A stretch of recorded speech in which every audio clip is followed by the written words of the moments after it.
The secrets of ancient medicine have remained impenetrable for thousands of years. But now they are being rediscovered. Buried within forgotten texts lie accounts of shocking, gruesome treatments. How did Incan surgeons drill through the human skull to save patients from certain death? How did a fish with the power of a taser gun cure pain? An extraordinary surgical tool used to operate on a prince with one of the strangest head wounds in history.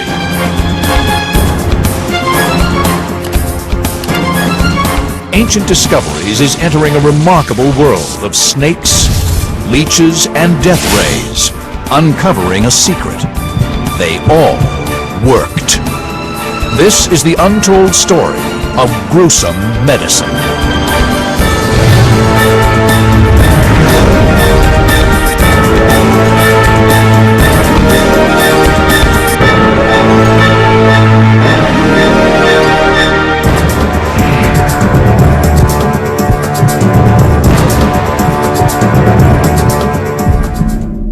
Bloodletting. The very word conjures images of cruelty and sacrifice.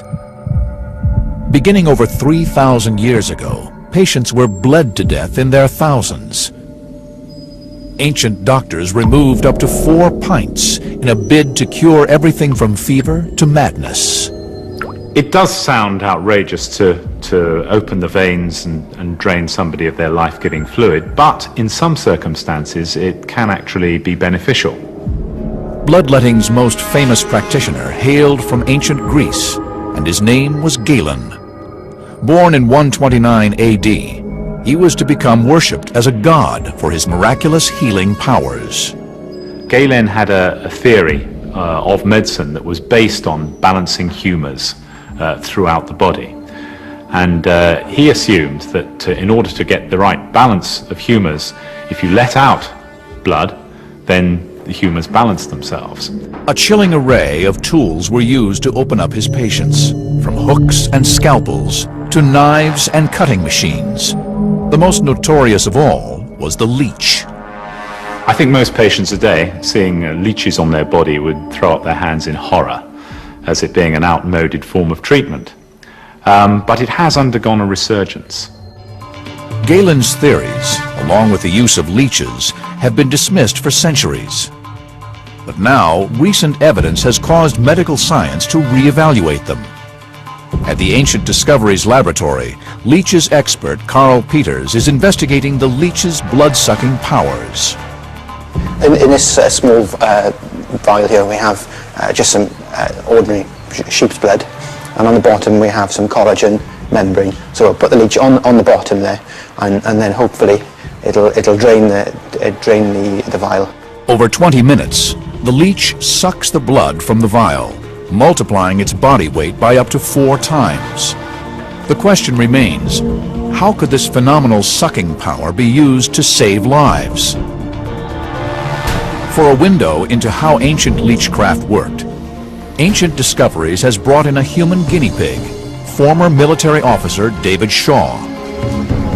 Dave is about to feed these miniature carnivores with their food supply for the next 6 months. I'm not a fan of needles at the best of times, and the leech is like a little biological needle, I suppose, but he's got about 300 teeth, or so they tell me. So yeah, a little bit anxious, a little bit nervous. Carl attaches the leech to Dave's calf. It begins by flexing to increase body volume and prepare for drinking up to 50 milliliters of human blood. After 25 seconds, the leech breaks the skin. When it makes the hole, it bites in. It's got three jaws, 125 teeth on each jaw. Normally, when the skin's surface is broken, a blood clot forms to prevent us from bleeding to death. Here we see the leech's 3 jaws. Leeches have a unique substance that overrides the body's clotting mechanism, their saliva. This acts as an anticoagulant, which prevents the blood from clotting. In the ancients' procedure, as now, the leech falls off once it's had its fill of approximately 2 ounces of blood. It was quite an experience. It surprised me the number of times that he actually felt a little sharp prick, and apparently the leech is not happy with just one bite of the cherry. He likes to dig a bit deeper and find the optimum blood supply. You could feel the bodily contractions of the leech as he kind of ingested the blood, but you couldn't feel a flow. Now begins the second part of the ancient procedure. Most of the blood wasn't removed by the leech itself, but from the unclotted bleeding caused by the leech's saliva. Once the leech feeds, because of the anticoagulants in the area, it'll sort of help the area decongest, and the hole it makes will still bleed for about 10 hours. So you get the blood into the artery and out of the hole the leech is made. So it's keeping the area alive long enough for the body to repair. These limbs are suffering from a septic necrosis, which is caused by a lack of blood supply and bone death, a condition seen on the battlefields of ancient Greece due to sword and axe wounds. As the blood vessels are severed, limbs are deprived of critical nutrients in the blood, resulting in amputation or death. The leech's saliva contains agents that vasodilate the small veins and capillaries in the flesh. This allowed ancient leeches to draw the blood evenly through damaged flesh, keeping it alive while it healed. Yet leeches were not the only skin-crawling critter to inhabit the world of ancient gruesome medicine. The most shocking treatments of all came from poisonous snakes.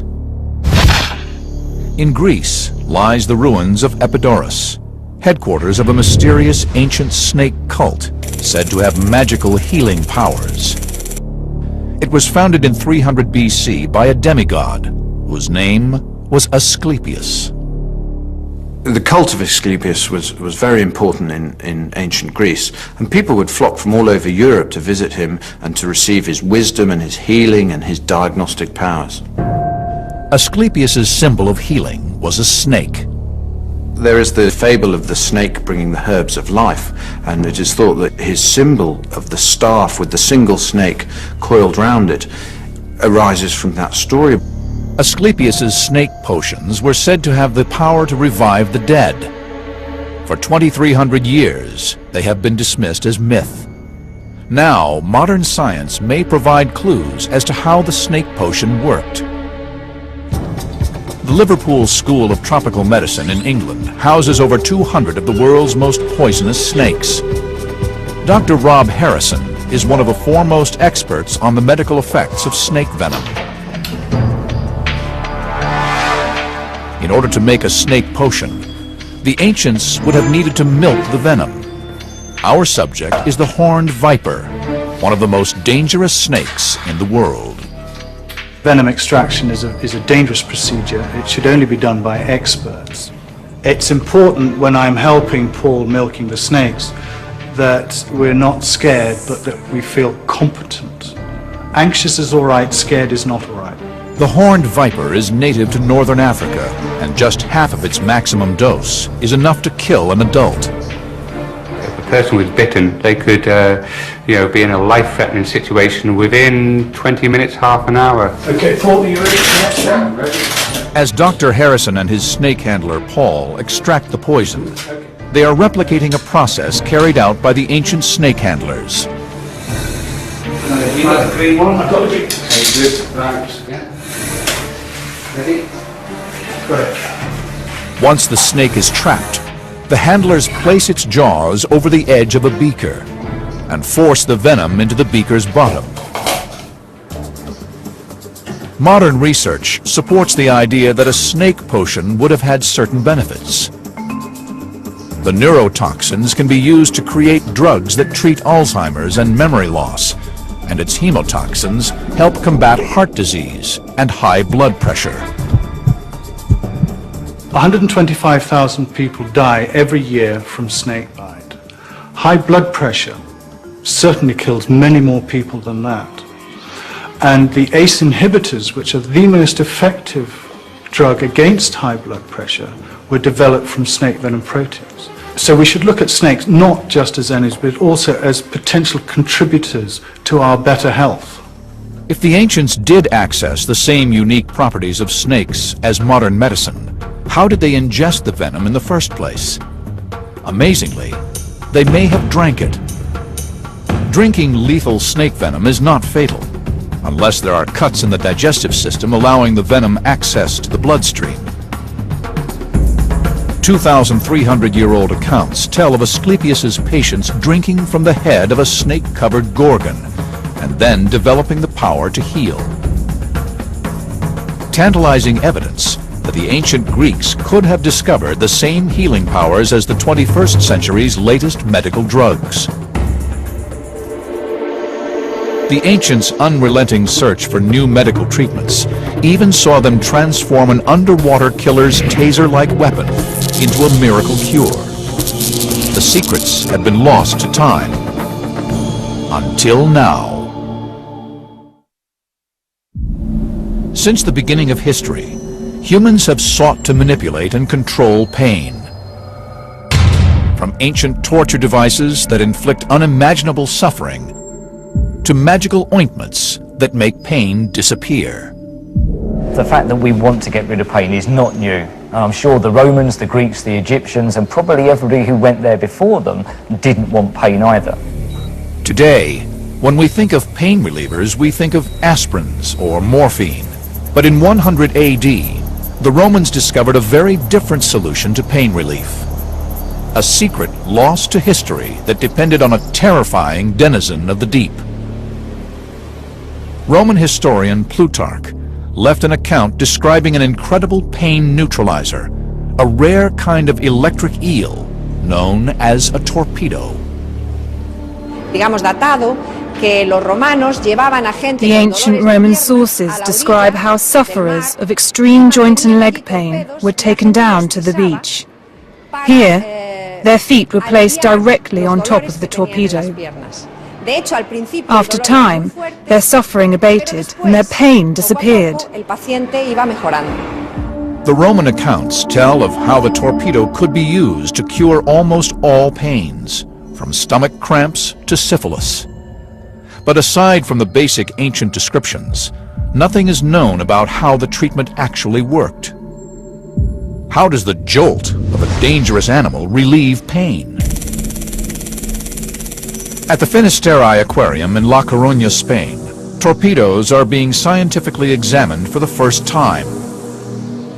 Fernanda Migueles is a marine scientist who has long been fascinated by the fish whose deadly electric shock weapon may have the power to heal. It's a fish that has remained mysterious for centuries because it primarily lives undercover on sandy beds, hidden from human eyes. The torpedo's electric discharge is primarily for defense, but it is also used to kill prey. When in an attack mode, the torpedo electrocutes its target fish, paralyzing it before swallowing it whole. To unravel the mysteries of the torpedo, the fish's deadly electric charge must first be quantified using the latest scientific techniques. To do this, the team need to move the torpedo to the laboratory's test center. 2 millennia after the Romans discovered the torpedo's electric powers, modern science can now reveal how the electricity is produced. 2 electric organs, each containing over 1,000 cells, form the torpedo's electrical power station. When the torpedo stings, the brain signals for the cells to fire, and an electrical charge is produced. Each of the cells produces a small quantity of electricity, but the combination of many cells, all acting in unity, generates an exceptionally powerful electrical discharge. The result is a living aquatic taser. This machine here is an oscilloscope. We use it to measure the torpedo's electric discharge. It measures the voltage of the charge in relation to time. Today, we are going to measure the highest electric charge that it is possible for the torpedo to produce. Torpedo is Latin for paralyzed, so Fernanda must take great care when handling the fish during the test. The torpedo fires its electric bolt, which registers at 20 volts, almost twice the shock level from a modern car battery. Look here. There is a signal of 20 volts, firing 3 times at intervals of only 5 milliseconds. This would cause a severe pain if inflicted upon a person. The ancient discoveries team now have a solid reading of the torpedo's electric potential. But the vital question remains: how did the Romans transform an aquatic taser weapon into an anesthetic? At the Ancient Discoveries Pain Lab, Dr. Watson is about to test how Plutarch's astonishing 2,000-year-old pain reliever actually relieves pain. And for that, we need someone in pain. David Shaw has returned to put his body on the line for another daredevil ancient experiment. We're going to measure how tolerant Dave is of pain. Dr. Watson places Dave's finger in a device called an algometer. This will push him to the limit of pain endurance by squeezing his finger until he can bear it no longer. I'm going to put your finger in here, and I'm going to keep squeezing, and I'm going to keep applying pressure until you tell me to stop. It's going to hurt, so give me a finger. I'm going to start applying the pressure, and I'm going to squeeze and squeeze and squeeze. As Dr. Watson cranks up the pressure on Dave's finger, neurotransmitters shoot up through the nervous system at 300 feet per second to deliver pain messages to the brain. At this rate, his brain is experiencing pain signals commensurate with a second-degree burn.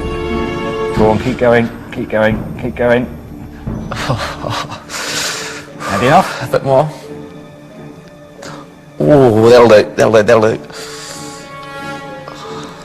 Well, Dave, that was 827. Well, 827 is not too bad. That's certainly higher than average. But then, given your background and your exposure to pain in the past, then I'd expect you to be higher than average. Oh.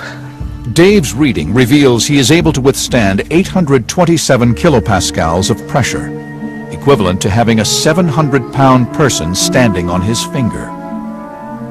It's kind of an all-encompassing pain that you can't really escape from.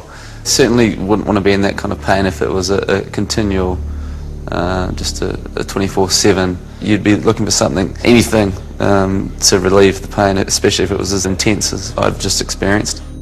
Now, the way we think the torpedo worked is that it produced enough electrical charge to theoretically numb pain by neutralizing the nerve impulses sending messages to the brain. So Dr. Watson matches the number of volts produced by the torpedo and administers that to our patient. We're going to be using an electrical stimulator that delivers a particular kind of current. It's really just a modern version of what the Romans were doing with their torpedo fish. Okay, Dave, so what we've done is we put a couple of fairly big electrodes here. I'm just going to turn this up really slowly. The electrical current is almost identical to the 20-volt reading from the torpedo. If the ancient accounts are correct, in his electrically numbed state, Dave should now be able to increase his pain score of 827 kilopascals. How it works is this: there's a gate in the spinal cord which controls how much pain does and doesn't get through. We're simply using electricity to make the nerve fire. The stimulation of this nerve is going to shut the pain gate, and effectively we're going to reduce the ability of the body to transmit pain from the hand up to his brain. And if the pain starts in his hand but doesn't reach his brain, he can't feel it, and therefore he will feel less pain. Now, Dr. Watson must test whether the electrotherapy theory works in practice. After 15 minutes of electrical stimulation at 20 volts, Dr. Watson cranks up the penometer for the second time.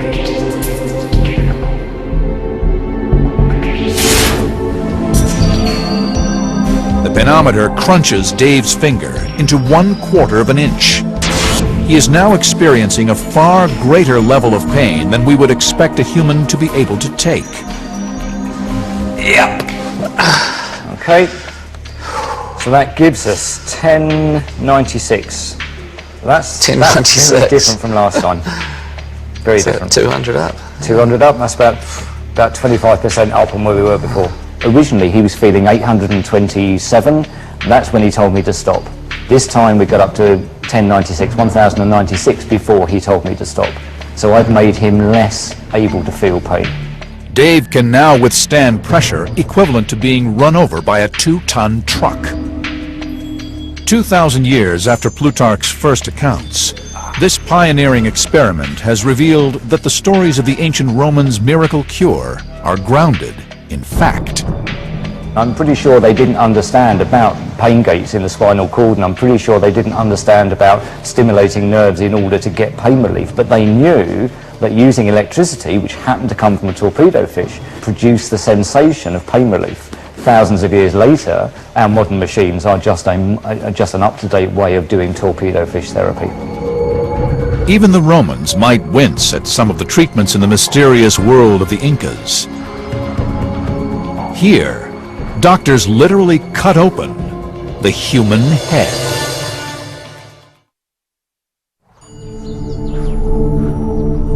In Cusco, Peru, in the remote reaches of the Andes, a cache of over 500 Incan skulls has been discovered. Over half bear signs of terrible, seemingly impossible injuries. Circular wounds in the skull up to 3 inches across, too precise to be inflicted by any known weapon. Evidence of an ancient, gruesome practice. Inca historian Peter Frost is investigating the mythical world of the Incas. The mystery of the Incas comes from the fact that they were a civilization that grew up in isolation from the rest of the world. There wasn't any contact with them, and they didn't have a written language. The skulls were found in a region known as the Sacred Valley, home to the magnificent lost city of Machu Picchu.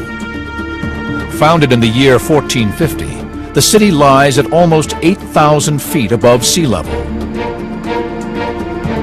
Surrounded by cliffs and continually wreathed in cloud, this was the secretive citadel of a civilization that ruled over 1 million square miles and 10 million people.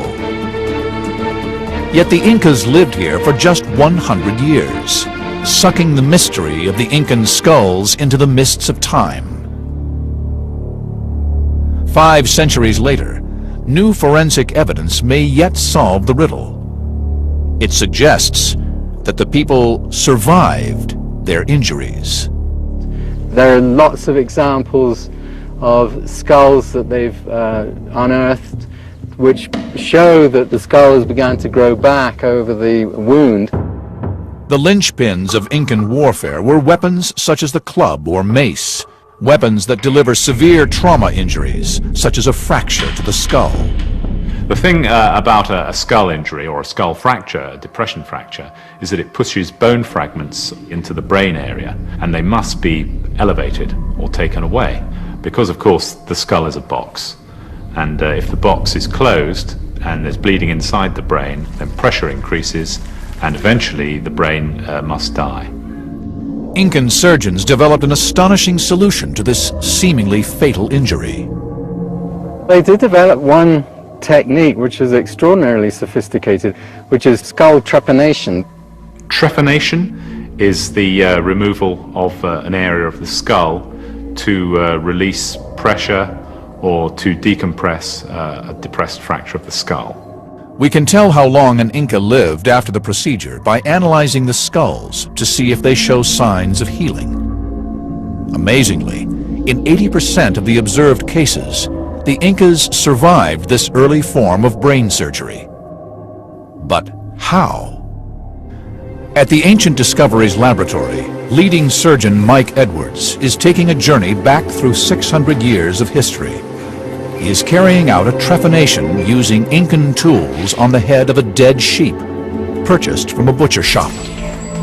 The challenges involved in performing a trepanning in Incan times must have been tremendous. Let's imagine that I'm sitting on some Peruvian hillside with this chap's head between my knees, and I've taken the hair away by shaving, and I'm just making my first incision. Mike will use the same blade as the Incan surgeons, a form of volcanic glass called obsidian, which is 5 times sharper than surgical steel. Keep in mind, the Inca patient would not have been anesthetized. It's a tense time because I know it's going to hurt the guy that I'm operating on, but yet I have to keep my nerve. I mustn't be put off by his screams, and my hand mustn't shake, and I've got to know what I'm doing is going to benefit him. It's the same for any surgical procedure, apart from the fact, in this case, my patient's wide awake and feeling what I'm doing. The obsidian blade went through the scalp in one fluid move, so it's an incredibly sharp instrument. It takes Mike about 30 minutes to cut through the bone. Not long, unless you're an Inca patient. During the operation, Mike lacerates several cranial nerves, sending extreme pain messages instantaneously to the brain. Beneath the bone lies the dura, a thin layer embedded with blood vessels. It is the body's final layer protecting the brain, but it has the consistency of a cotton shirt.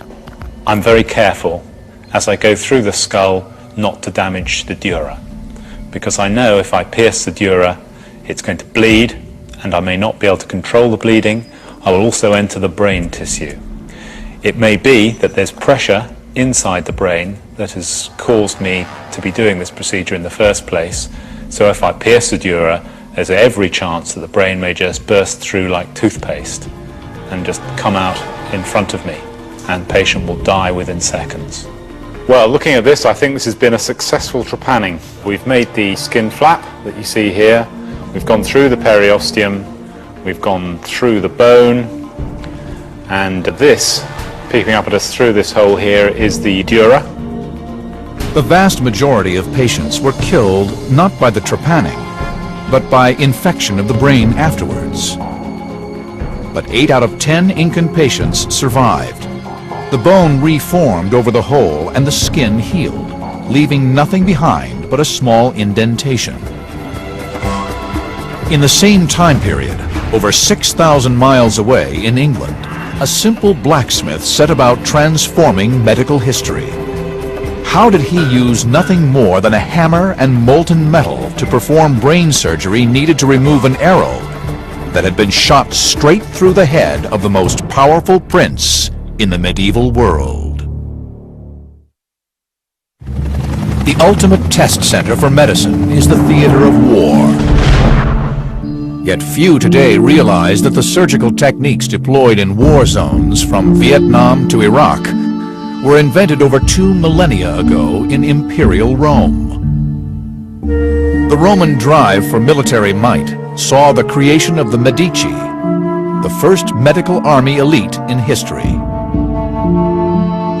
The medics became very much more important and significant as the Roman army became professionalized, and this was around the 1st century AD by Emperor Augustus, who recognized the importance of having a quality medical support team for his forces, for his armies. Preserved at the Museum of Roman Civilization in Rome lies an intriguing collection of images taken from Trajan's column and dating from the year 113 AD. They depict surgeons operating on the front lines, applying bandages, splints, and emergency first aid. If the reliefs are accurate, they show that the Roman surgeons pioneered the tools and techniques used by today's military medics. Leading surgeon Damien Mole is investigating. The basic principles behind surgery and surgical operations have changed little throughout the ages, even though the technology has. A battlefield surgeon would be interested in stopping blood or needing to perform an emergency amputation. He would have needed something to cut skin, muscle, tendon, which would be a knife, and he would have needed something to cut bone, which would have been a saw. This saw is still used by many operators to cut through bone during an amputation. An extraordinary account left in a 2nd century text by a Roman surgeon named Celsus describes an early use of scalpels, hooks, and clamps. Amazingly, its instructions are still obeyed in operating theaters today. Modern surgeons clean and stitch up wounds just as he recommended over 1,800 years before. Only a foolish surgeon would ever ignore history and ignore the past. The kind of clamps and that were used in Roman times are similar to the ones used today. There have been developments in the materials and obviously in the design of the clamps, but the principle of applying them and the mechanics used of the instrument to stop blood flow would have almost certainly been identical. Celsus's 4 sins of inflammation, redness, heat, pain, and swelling, are still memorized by every modern surgeon. This patient will later make a full recovery, a recovery founded on Rome's battlefield medics. Yet throughout history, survival depends not just on battlefield innovation, but also on rank and influence. The need to save wounded generals, commanders, kings, and even emperors has driven medicine to astonishing new heights. In the year 1403, Prince Hal, heir to the English throne, led 4,000 troops against an uprising that would become known as the Battle of Shrewsbury. He was aged just 16, and within 24 hours, his face would never be the same again. As the Royal Army advanced, the archers on the top of the hillside sent this hail of arrows down the hill. And contemporaries, when they've experienced a battle like this, all talk about how the sky literally darkens over because of the sheer number of arrows that come flying down through the sky. Now, if you're a knight and you're wearing full plate armour, it gets increasingly difficult to breathe. So as they're staggering up this hillside, the first thing they all do is throw back their visors, and that makes them immediately vulnerable to the arrows because their faces are lifted, and so that's exactly what happened to Henry V. Prince Hal was struck by an arrow just beneath his left eye. It penetrated 6 inches into the skull, leaving the prince fighting for his life. The extraordinary thing about the Battle of Shrewsbury is not just that Henry V got hit by this arrow, but that he didn't leave. He stayed on and he fought. This wretched arrow stuck in his face. At the Glasgow Digital Design Studio in Scotland, eminent neurosurgeon Ian Sabin has for the first time recreated this wound on a virtual Prince Hal. The arrowhead involved was a bodkin, which was designed to be armor-piercing, and as such would have punched its way through the tissues almost surgically. Potentially structures that were damaged include a nerve that exits just under the eye, called the infraorbital nerve, which gives feeling to the cheek, which would have left him with a numb cheek. It would then have penetrated the thin bone of the maxillary air sinus, which is an air-filled cavity within the skull, and punched its way through the nose, before ending up in this area, close to the jawbone or mandible, and very close to the carotid arteries. At a scale of over 1,000%, Ian is now able to map in 3 dimensions how perilously close the prince came to death. So if we now remove the facial skeleton to show the arrow track more clearly, we can see just how close potentially it came to structures that would have led to fairly rapid death. The jugular vein, the main draining vein from the brain, and the carotid arteries, the main arteries leading to the brain and to the facial muscles. In addition, very close also is the spinal cord and the brainstem, injury to which would have been instantly fatal. The prince was taken to Kenilworth Castle, in the heart of England. Its ghostly remains still stand. His attendants carefully tried to remove the arrow, but then, disaster. The arrow breaks. Now the prince has a bodkin arrowhead lodged 6 inches inside his skull. How will they get it out? And who in all the kingdom has the skill to do it? The prince's advisors chose John Bradmore, a surgeon, locksmith, and convicted coin forger, for the challenge of a lifetime. You've got to imagine that Bradmore was in a unique situation. For the start, that he was in prison for counterfeiting, which was quite a serious offence, and he had been dragged out of prison, brought up to Kenilworth and said, right, here's the situation, you've got the future King of England, he's got an arrowhead in his head, we want you to get it out. Just hours out of prison, John Bradmore hatched an incredible plan. He decided to forge a new surgical instrument armed with nothing but a hammer and several sheets of molten metal. Historical blacksmith Hector Cole is reconstructing John Bradmore's arrow extractor, using the same techniques Bradmore himself would have used over 600 years earlier. What John Bradmore would have had to have done first would to forge out the strip of metal to make the main body of the extractor, and I've done that, and I've thinned out the 2 ends so that they are the right thickness to be able to put the flutes in, to make it into a half a cylinder at each end. Because when the two come together, they make a complete tube to enter the wound where the arrow went into Prince Henry's head. While John Bradmore worked, hour by hour, fever and infection pushed the prince ever closer to death.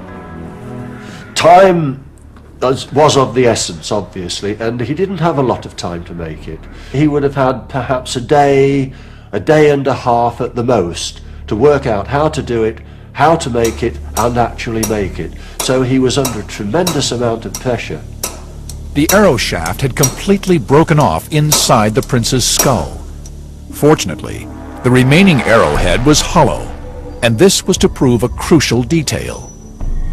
This extractor has to enter through the wound, locate into the socket of the arrowhead, and the clever part of it is it expands inside the socket, so it's not going to do any more damage to the future King of England. It grips the arrowhead tight, and then a little bit of a wriggle and out it comes. 6 centuries after John Bradmore forged his instrument, the Ancient Discoveries team are putting it to the test. Using state-of-the-art virtual technology, they are going to recreate the operation that saved the English prince. The question is, how did the future king survive? July 1403. At Kenilworth Castle, the future King of England lay dying, with an arrow lodged 6 inches inside his skull. How he survived has remained a medical mystery for 6 centuries. At the Ancient Discoveries Test Center, our team are recreating Prince Hal's wound on a pig carcass. Using a 15th century longbow, an arrow is fired at 200 miles per hour into the carcass. Now, top surgeon Mike Edwards is investigating how our extractor can be used to remove the arrowhead. This is a pig carcass we're dealing with, of course, but we've got to draw some similarities between this and a wound in a human being. This is a big problem to treat because it's in such deep tissue and I can't see the other side of it. What I have to think about is, if I'm going to take out this arrow, what structures are going to be in the way to stop me doing that? Because, especially in the face, there are vital structures that must not be damaged. Mike's challenge is made more difficult because we know that during surgery, the arrow shaft was broken off, leaving the iron arrowhead deep inside the 6-inch wound. Now, as you can see, we've taken out the shaft of the arrow, but there's no arrowhead on it. And of course, this must be buried within the wound. Now, John Bradmore knows that there's an arrowhead lodged in there somewhere and he's got to get it out. This is where we test whether or not this implement, made in 1403, is going to be able to take out this arrowhead. Over 600 years ago, Prince Hal would have had to endure his skull surgery without any form of anesthetic. The original account says that this wasn't a straightforward procedure. So I'm going to have to be lucky for it to work first time.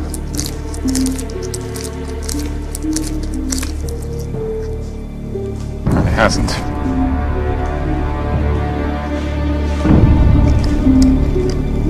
I think if I were doing this to Prince Hal right now as John Bradmore, my career would be on the line. Probably my head would be on the line. What I've got to do is just see whether I'm anywhere near the head of the arrow. Ah, I think that's it. Something's engaged. The question is,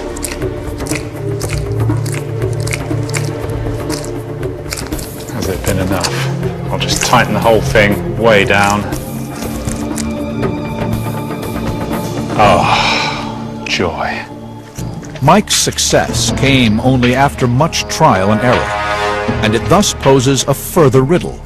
How did the prince survive such an invasive procedure? To discover this, the team need the technology of the future to look inside Prince Hal's head. At the Glasgow Digital Design Studio in Scotland, groundbreaking virtual technology may yet crack the riddle of the prince who should never have become king. What we've done with Prince Hal has built a three-dimensional model, but in layers, if you will. We've started with the outside tissues and worked in three-dimensionally. So we've been able to construct the brain, the skull, all the major systems that are inside our head, and actually understand very clearly where the arrowhead was actually lodged. The team are setting out to model the Prince Hal story in a 3D virtual space. Every real element is modeled to within 1/25th of an inch. The way that we would build up a realistic 3D image for the arrow or the extractor would be to make the outline of the item, and then what we would use that line to make a set of surfaces. We can then use reference imagery from photographs we've taken, which we can then project onto the surfaces that we've created from those very basic lines, and we end up with what looks like a very realistic end product. All of the virtual elements are now in place. Neurosurgeon Ian Sabin is about to carry out the first ever virtual operation on a historical figure ever attempted. We take away the skull and the muscle layer, please. Okay, we're going into layer selection mode. There you go. Ian is able to visualize the virtual prince using 3D glasses. Haptic glove technology then allows him to manipulate the prince in a virtual space. Arrow extractor, please. Okay, here's the extractor. The arrow took the only non-fatal trajectory available. It missed the central spinal cord, the brain stem, and the most vital blood vessel in the brain, the carotid artery. So using Bradmore's extractor, I'm going to pass it along the track that the arrow created, just able to locate it into the socket of the arrowhead, and it appears it's in the right place visually. I can now have a much closer look, which of course Bradmore couldn't do. We can rotate the head and see the tip, and then get a really close view. And that's a view that I've certainly never seen before. That's phenomenal. Just missed the carotid artery. He was that close to death. At this point, 600 years ago, the prince would have been feverish, his heart rate approaching 120 beats per minute. Removing the arrow would have been crucial. But first, Ian must ensure he is correct on the location of the arrowhead. We're just about to take the arrowhead out. There may be torrential bleeding. We'll need people ready to put pressure on the carotid artery if that happens. Have some packs ready and some vascular clamps. Screw the thread home to open up the jaws so that I can now rock the arrow backwards and forwards, freeing it from its bony entrapment and gradually pulling it back.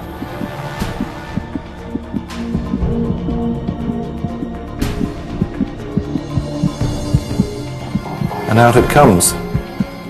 The virtual operation has proved a success. The prince has survived. The injury that Prince Hal received was horrendous, and actually he was incredibly lucky to survive. But we now can understand, using very advanced technology, how he was able to do that, what the surgeon of the time actually did. John Bradmore went on to become a celebrated surgeon and was paid 10 sovereigns a year for the rest of his life. These experiments have proved that the ancients' understanding of pain, trauma, and human anatomy was far more advanced than previously thought. Gruesome treatments, from leeches to snakes and torpedoes, should now be seen not as primitive, but visionary.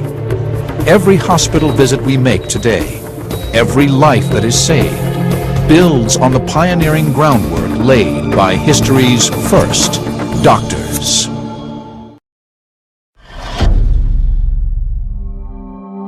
Thank you for watching the amazing TV. Don't forget to subscribe.